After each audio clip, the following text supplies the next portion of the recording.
Colin, an issue I've had lately is for some reason when I panic on jumps, I'm grabbing the front brake without even thinking about it. Very common, by the way. Do you have any advice about how I could fix this? Should I avoid having a finger on it around jumps? Colin, awesome question. And you would be amazed at how many people at class pull the front brake in the air and they don't even know they're doing it, by the way. I see it happen and it's just like, and then the bike kind of dips and it usually kind of sometimes can go a little sideways.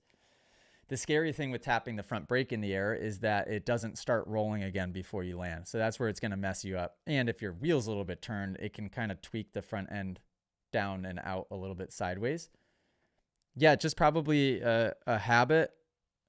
The correction would be you're probably going to have to just think about that. So, okay, this is good advice, thinking of it off the top of my head.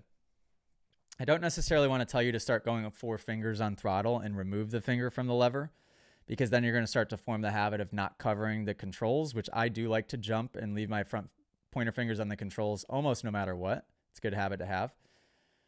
But maybe just pick a jump that is insanely easy for you to do, one that you don't have the habit of panicking and pulling the lever in, and just think about your finger on the lever each time you hit it, and do it 5, 10, 15 times, however many times it takes, like to where you feel like you're beginning to form a habit. And then maybe find a jump that's a little bit bigger and scarier, one that maybe you have that habit of pulling it in on, and do that same jump 5, 10, 15 times, with the only focus being on the finger on that front brake. Not, okay, keep my hips in the right spot. Okay, approach with smooth throttle.